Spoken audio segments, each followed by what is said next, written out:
Great. Well, let's just go ahead and start with some introductions. Angie, would you mind starting us off here? Sure. I'm Angie Wright, and I am the Director of Assessment in Papillion La Vista Communities. Great. We're so excited to have you here. I'm Matt Moore. I am the Director of Technology for Papillion La Vista Community Schools. And I'm Chad Nichols. I'm one of the behavior coaches and an intervention facilitator. Okay. Well, we've got a diverse group of leaders here and very excited to hear your perspectives. Matt, I am going to start with you. I was just wondering if you could tell us a little bit more about Papillion as a community, and then what prompted you all to adopt a student data and assessment solution like Otus? Sure. So Papillion La Vista is a combination of two cities, so La Vista and Papillion.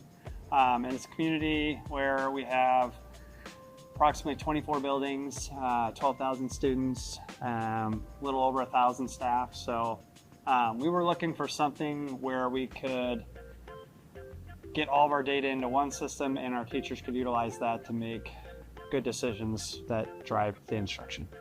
That makes sense. Thinking about other software tools, having been an educator myself, I knew teacher buy-in, implementation, rollout, very important. How did you approach the implementation, and was there any expectation versus reality of launching Otus and getting buy-in with the community, or how would you describe the implementation process with teachers? Sure. Yeah, we went very slow. So our first year was just getting the data in there, refining it, making sure it looked right, making sure it was accurate. And then we rolled it out to administrators first, got them comfortable with it, and it was actually almost 3 years. Now we're just now getting teachers into it, using it for assessments, but also using it for that data-driven decision making.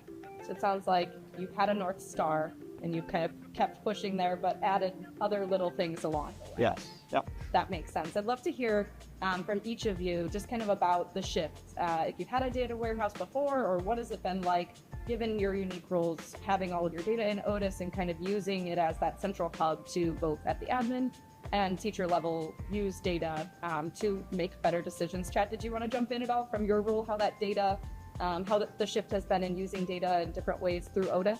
Sure, absolutely. Our last system that we used whenever we were gathering information was we had a bunch of different things in different areas. And so to gather all the information about a student in particular, you had to look at multiple spots. And so that ate up a bunch of time. And so we'd spend more time gathering the information than making decisions and moving forward. Also, one of the last systems we had for documenting interventions and things like that was very rough to use. It was electronic, but it was very similar to having a file in a filing cabinet. There wasn't a lot of accessibility. We had to have very rote routines at the end of each year so that everything would get closed out, we could transfer to the next set of teachers. And so it was really difficult. And whenever we were looking at Otus, some of the big parts were, can we get the information in one spot? And can we access it easily so that they can make better decisions and spend more time talking about the student rather than gathering the information? Sounds like more efficient use of time when you're in those PLCs, which Angie prompts me to think of you. It sounds like in your role you might be working with educators in PLCs, is that correct? I work with instructional coaches who do fulfill that role, and our administrators as well. So one of the ways that PLCs have been enhanced is through a student profile where they can go in and see all of the student data at one time, and then really start digging into where the issue might be. And they can see a cross-section of data much more easily with one tool rather than having to just look at several systems and then have to try to kind of parse it together. That makes sense. Definitely having those instructional coaches as that kind of liaison into digging into that information. Matt, anything that you wanted to add in terms of the district or specific sites change in data analysis as a result of using Otus? Yeah, I mean, the main thing that drove us towards Otus was its ease of use. That was the main thing I was looking for, is not only did it check all the boxes as far as getting the data in one spot, but it was simple to use. It definitely had a great interface, and you could tell it was built by teachers, for teachers. Angie, I wanted to ask a couple questions just about the assessment piece of things, thinking about your work with instructional coaches.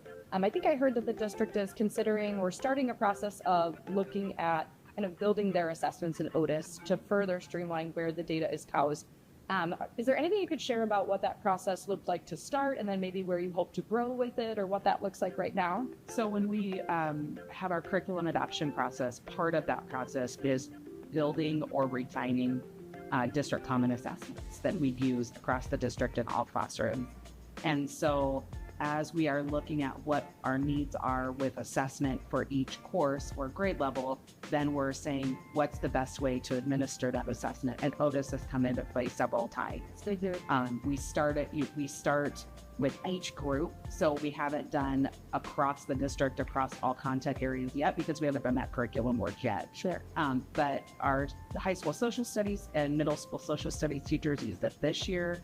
Our ELA teachers are coming on board next year, and they are loving the data analysis they can do. They can see which items students struggled with, what their answers were. We had great conversations with our curriculum teams of, is it an item problem? Is it a curriculum problem? Like, why aren't students getting these answers correct? What's happening with instruction or with the curriculum, and do we need to make tweaks there?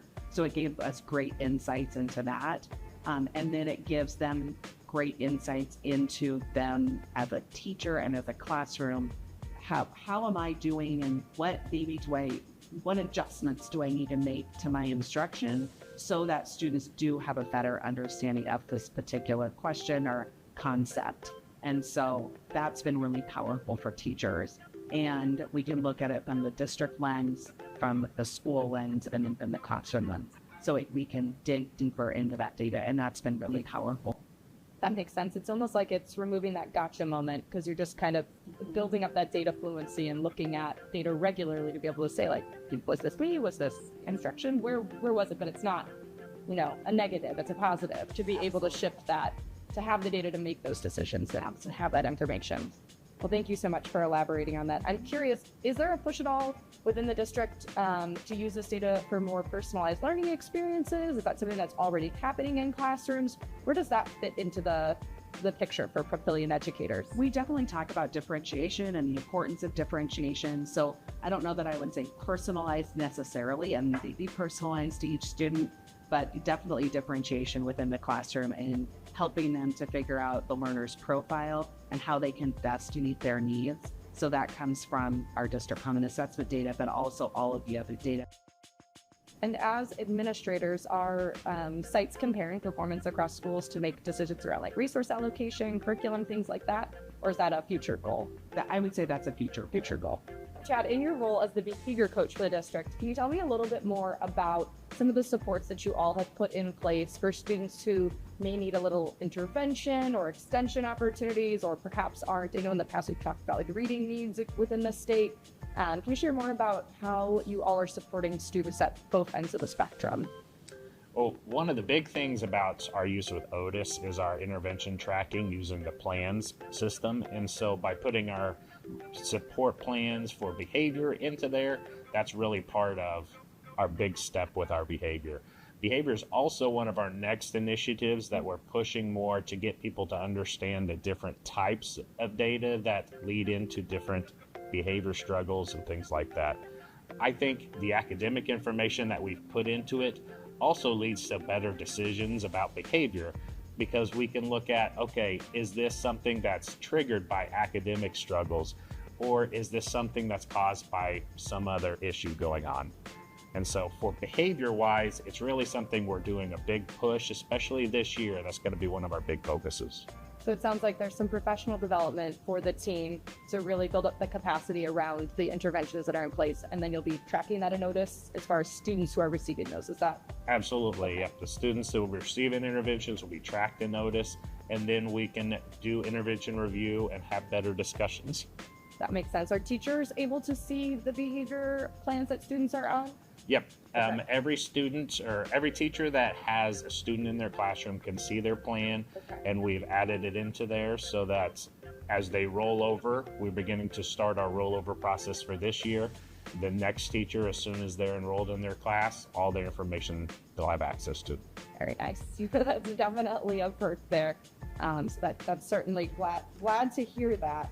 I just have one last question for everyone to kind of weigh in on. I'm curious what you're focused on this year as in a leadership team, and I know you're each in different roles, so it might be different, but what you're focused on this year and then where Otus fits in.